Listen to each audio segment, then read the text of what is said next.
Shannon, was the result more about the Jaguars or the Chargers? This was the Chargers.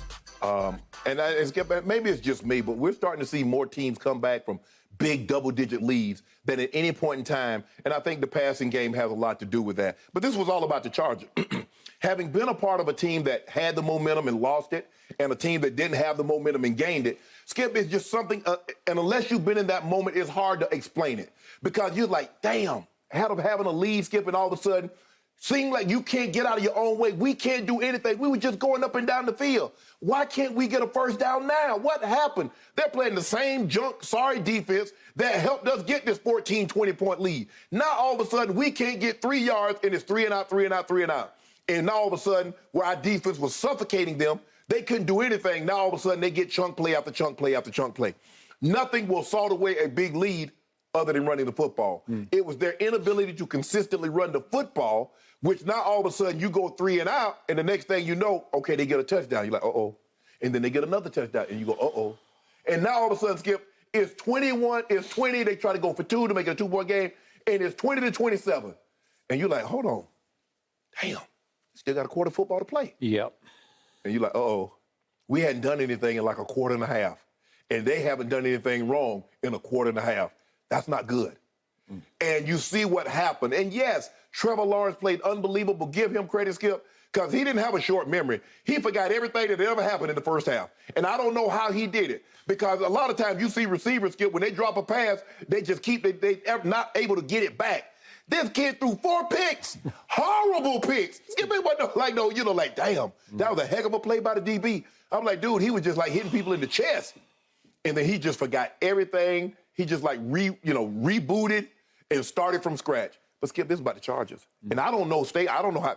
They talked about Staley and his talent last year missing the playoffs.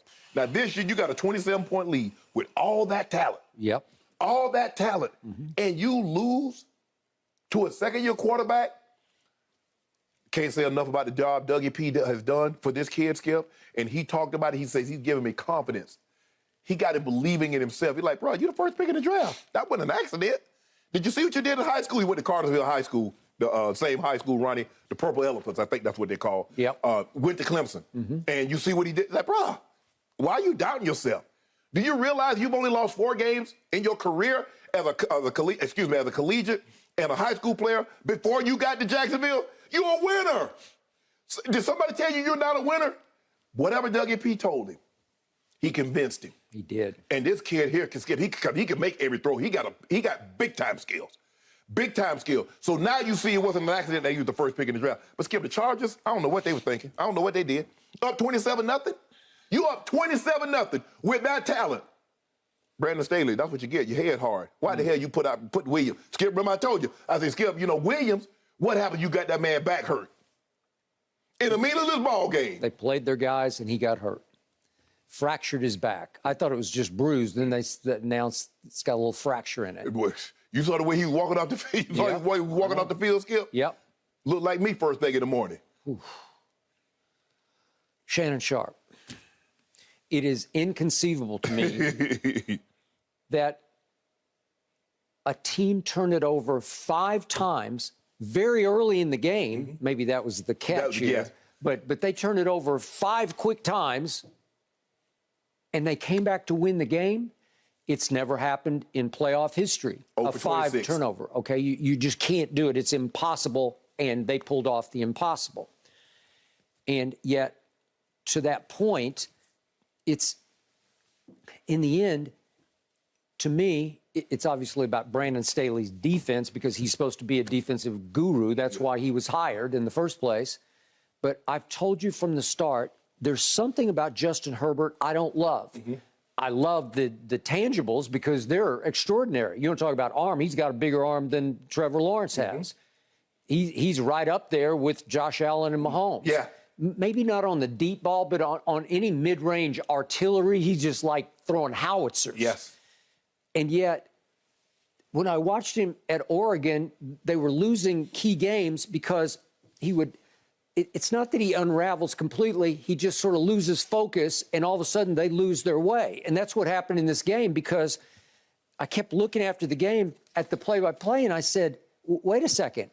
it wasn't about what Justin Herbert did the rest of the way. It's about what he didn't do. Because here's the shocker.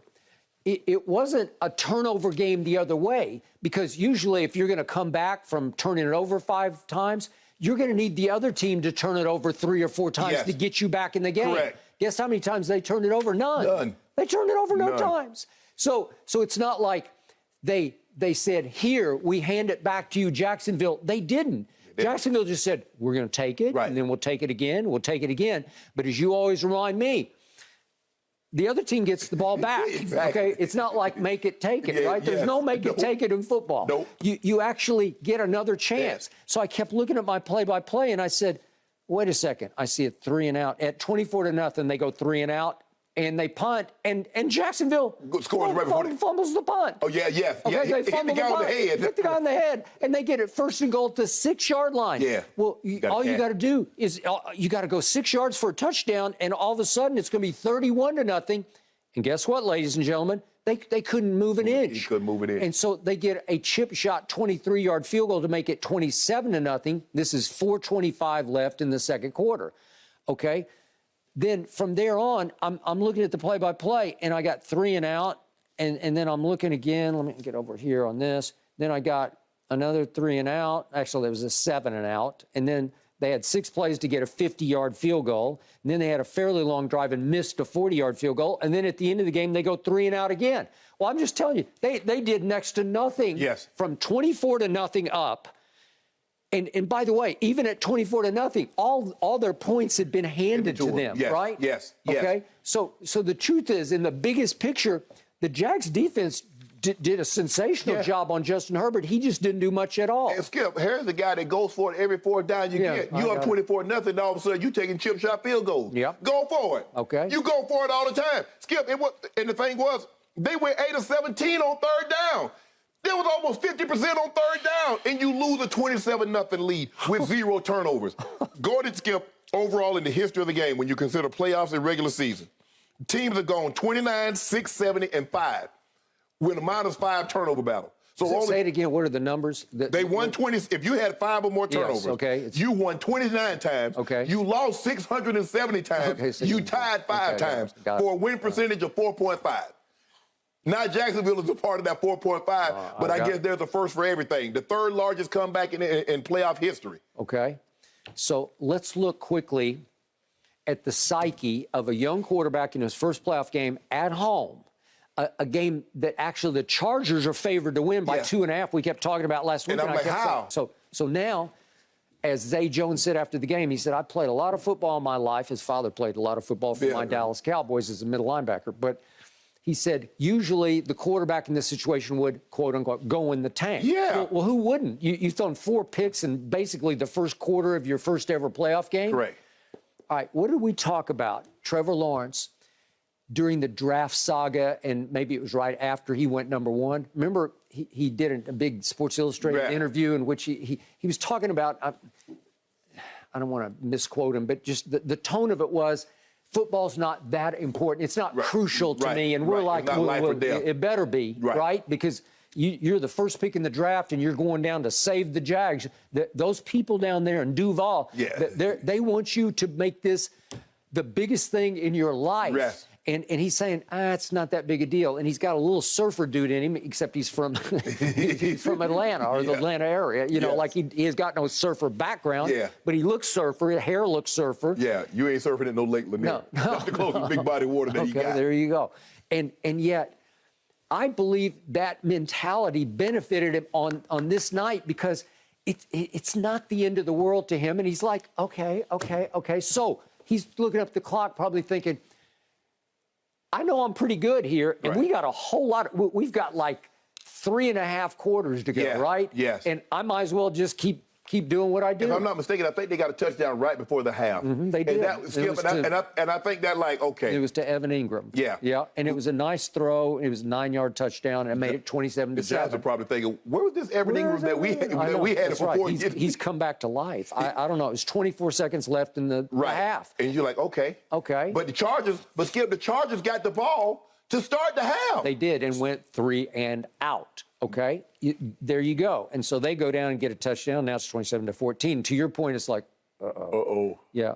And then they go get that 50-yard field goal on a 7-play drive, and now it's 2:58 left in the third quarter, and it just seems like the clock's never going to run. You know, Right. like to the visiting team, it's like, well, it feels like we're playing 5 quarters here, right? And then all of a sudden, he hits Zay Jones with the big throw of the game because it was a 39-yarder. If we could just see his, That was a great play design. passes. That was a great play design. Do we have? I think I was saying we had Trevor's 4 touchdowns, but the point is, he just sort of settled in. That's all. It wasn't like he got crazy hot. He just kept doing what he's been doing because they have been a quiet buzzsaw for about 6 weeks now. Yeah, but Skip, you think in order to come back from 27 points, you think somebody's going to throw for 350, 400 yards? He had 288. He had 4 touchdowns, but 4 touchdowns, 4 interceptions. That's it. Normally the touchdowns offset, the interceptions offset that. I got it. So I know you went 4 to 4, but it was 5 turnovers. It's just impossible. And then I do want to show this to give Doug Peterson a tip of the cap. So it comes down to a 4th and 1 play at the 41, at the Chargers 41 at the end. And he ran a slick play to me because I haven't seen it since my early Oklahoma days because they went T formation. Yeah. But I just thought that was a great exclamation point on an incredible night for Jacksonville. We know Dougie P now. You know he'll roll the dice. Remember the Super Bowl, the Philly special. I know. So Dougie P gonna keep something up his sleeve now. And I think those kids love him for that. They do. You know? Yeah. You could just tell. I watched his locker room speech, and it was goosebumpy. Yep. It was. He played the position, and he's a quarterback whisperer. I mean, he got Nick Foles. He got something out of Nick Foles nobody's ever been able to get out of That Nick is Foles correct. again. I mean, he got a Super Bowl MVP out of him. Yes. And I would say the quarterback he has now is much more talented than Nick Foles. Oh, absolutely. Is, right? Like a way 1,000 more times more talented. There you go. And so, does this kid have a chance to be a Super Bowl MVP? I would say so. Well, I mean, they Skip, but I like what they did. They went and got him weapons. They got him Christian Kirk. They got him Zay Jones. They brought in Evan Ingram. They did. They drafted Etienne in the 2nd round, his teammate in college. I loved him at And Twins. so now, and they got some nice pieces, but I still believe they got money. They can go out and bring some more pieces on the defensive side of the football. I think they need to generate a little bit more pass rush. Yep. But offensively, they got weapons. Yeah. They got weapons. And I like Agnew. They got great returns, even though when he can get his hand on the ball and the guy's not using his head to head it to the Chargers.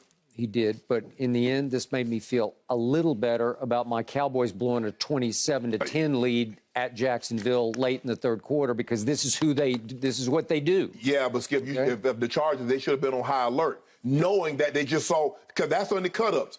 The Cowboy game, that was in the cut-up that the Chargers watched of Jacksonville. Okay. So you know they weren't going to go away. Man. Whew. Here they come. You got to put them away. Yeah. I don't love their chances at Kansas City, but... Oh, they play Kansas City? No, they turned the ball over early. Yeah. But they got to get back into the game, Skip. It's going to be a better game than you think now. Okay. But my homeboy, you never know. That game is the early one, Saturday, gentlemen. And by the way, Connor Orr has a great piece on SI.com this morning about that second half being Trevor Lawrence's welcome to the NFL moment. Thanks for watching, Undisputed fans. Subscribe here to get the very latest from Skip and Shannon. Plus, go watch a few segments from our other shows on FS1.